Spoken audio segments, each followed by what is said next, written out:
Cara menghadapi ketidakhormatan dengan kebijaksanaan stoisisme. Ketidakhormatan adalah tantangan umum yang kita semua hadapi dalam hidup. Hal ini seringkali membuat kita merasa kesal dan frustrasi. Namun, bagaimana jika kita dapat belajar dari filosofi kuno stoisisme, yang mengajarkan kita untuk menghadapi situasi sulit dengan kebijaksanaan dan ketenangan? Dalam video ini, kita akan mengeksplorasi 10 prinsip praktis stoisisme yang dapat membantu kita menghadapi ketidakhormatan dengan cara yang lebih baik. Seperti biasa, saya tantang Anda untuk tetap kuat dan mengikuti hingga akhir video ini.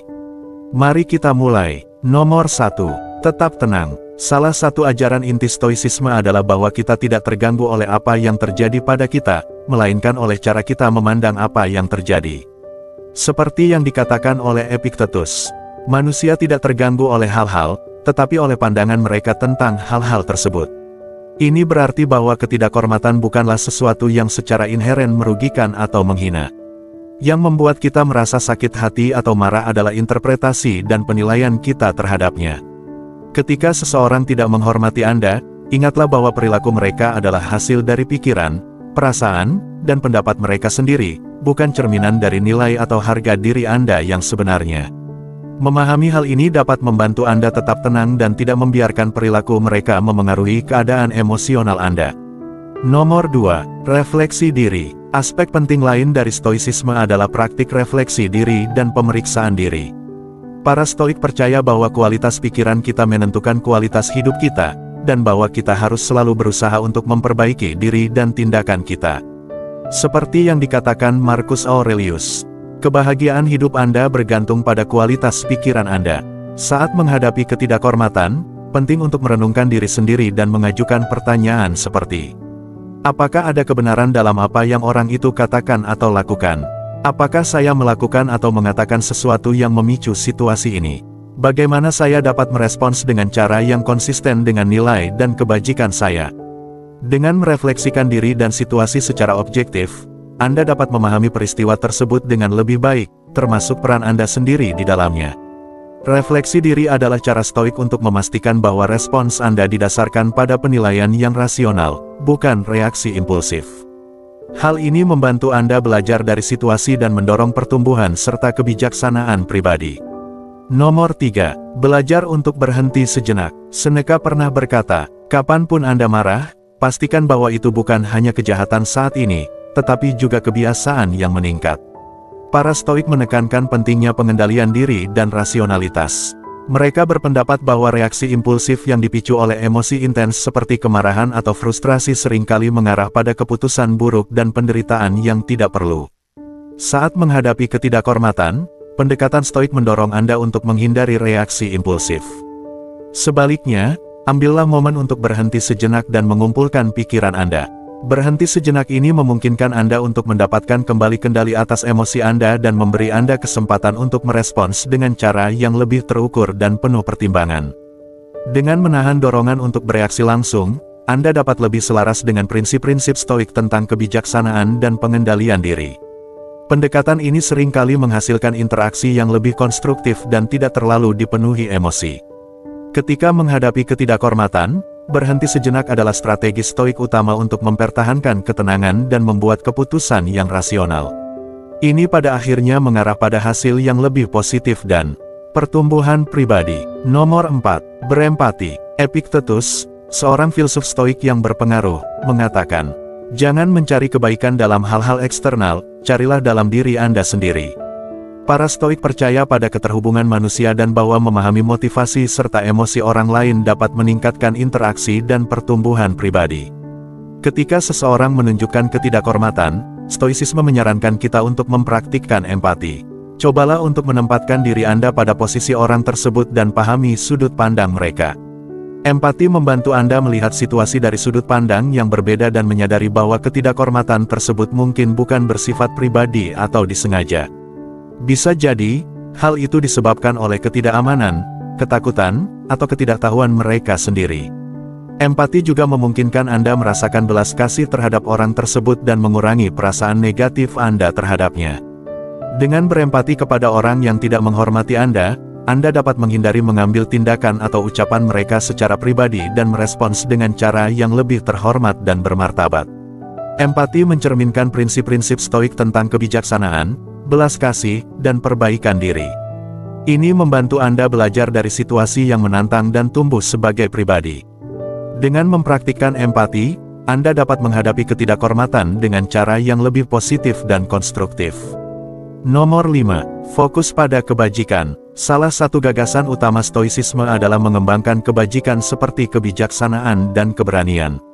Kebajikan-kebajikan ini membantu kita menjalani hidup dengan baik dan bertindak dengan benar.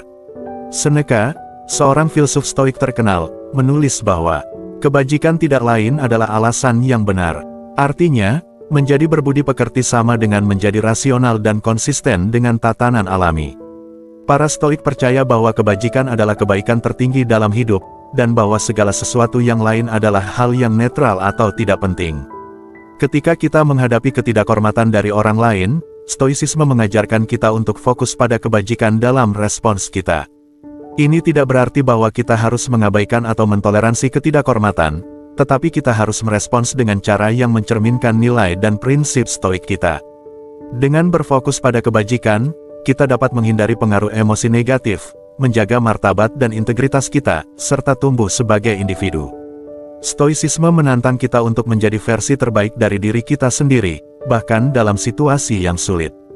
Nomor 6. Terima dengan ikhlas. Salah satu pelajaran utama stoicisme adalah menerima hal-hal yang tidak berada dalam kendali kita, seperti ketidakhormatan dari orang lain.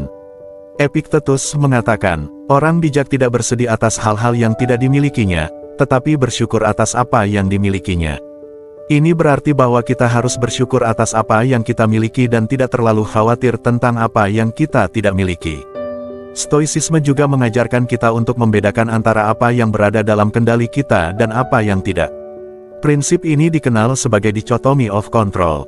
Kita hanya dapat mengendalikan pikiran, perasaan, dan tindakan kita sendiri, tetapi tidak dapat mengendalikan peristiwa eksternal atau perilaku orang lain.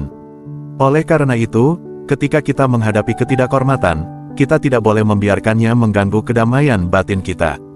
Sebaliknya, kita harus menerimanya sebagai bagian dari kehidupan dan fokus pada apa yang bisa kita lakukan untuk memperbaiki diri dan situasi kita. Dengan menerima ketidakhormatan secara stoik, kita dapat menghindari kemarahan, frustrasi, dan kebencian yang tidak perlu.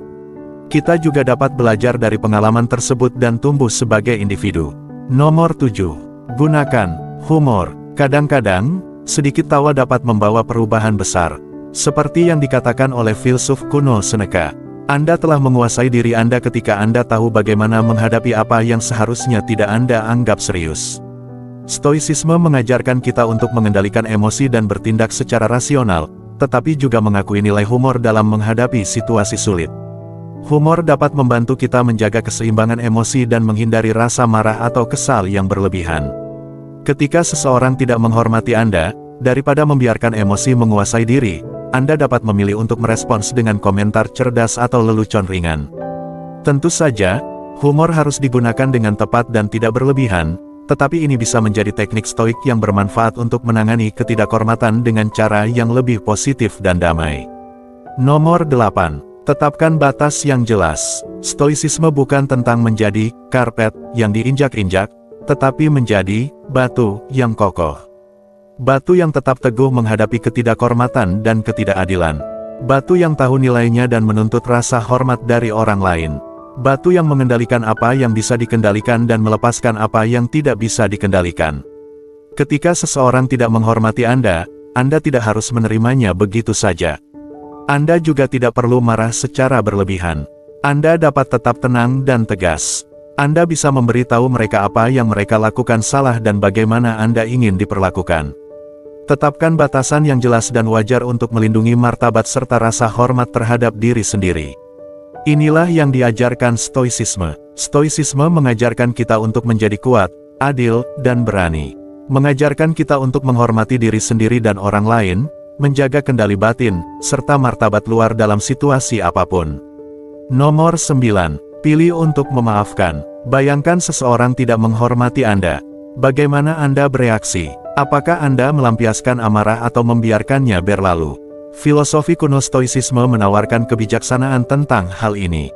Para stoik percaya bahwa memaafkan bukanlah kebaikan untuk orang lain, tetapi hadiah untuk diri Anda sendiri. Memaafkan adalah kunci kedamaian batin dan kebahagiaan. Namun, memaafkan tidaklah mudah. Memaafkan bukan berarti melupakan atau menyetujui apa yang terjadi. Itu berarti memilih untuk melepaskan emosi negatif yang justru menyakiti Anda lebih dari siapapun.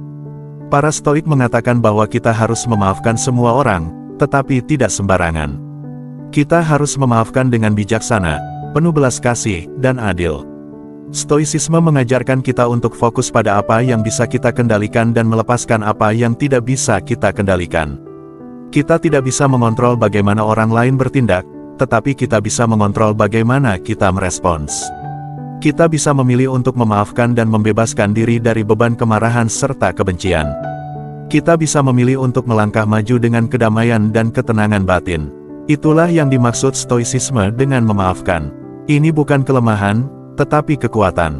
Bukan menyerah, tetapi kemenangan. Bukan pengorbanan, tetapi hadiah. Memaafkan adalah tindakan perawatan diri dan pertumbuhan pribadi yang paling utama. Nomor 10. Ubah sudut pandang Anda. Sudut pandang adalah kemampuan untuk melihat sesuatu dari sudut yang lebih luas dan objektif. Hal ini membantu Anda menghindari bereaksi berlebihan atau mengambil sesuatu secara pribadi ketika seseorang tidak menghormati Anda. Seperti yang dikatakan Marcus Aurelius, hidup kita adalah apa yang dipikirkan oleh pikiran kita. Dengan menggunakan sudut pandang, Anda dapat melihat bahwa sebagian besar kasus ketidakhormatan bersifat kecil dan sementara. Hal itu tidak memengaruhi nilai atau kebahagiaan sejati Anda. Anda juga bisa melihat bahwa ketidakhormatan seringkali mencerminkan ketidaktahuan, ketidakamanan, atau kelemahan orang lain, bukan milik Anda. Anda bisa memilih untuk mengabaikannya, memaafkannya, atau belajar darinya, daripada membiarkannya mengganggu Anda. Sudut pandang juga membantu Anda fokus pada apa yang benar-benar penting dalam hidup, tujuan, nilai, dan kebajikan Anda. Gunakan energi dan waktu Anda untuk mengejar hal-hal yang baik dan bermakna, daripada menyia-nyiakannya untuk dendam atau kebencian. Dengan begitu, Anda dapat menjalani hidup yang lebih bermakna dan damai. Kesimpulan, ingatlah, stoicisme bukan tentang menekan emosi Anda, tetapi mengelolanya dengan baik. Dengan menerapkan 10 prinsip ini, Anda dapat tetap tenang dan kuat saat menghadapi ketidakhormatan serta perilaku tidak sopan. Suka video ini? Berikan tanda suka untuk membantu kami menjangkau lebih banyak orang yang mencari kebijaksanaan kuno. Jika Anda baru di sini, jangan lupa untuk berlangganan dan tekan tombol notifikasi untuk pelajaran kebijaksanaan kuno lainnya. Terima kasih banyak telah menonton, dan sampai jumpa di video kami berikutnya. Tetap stoik.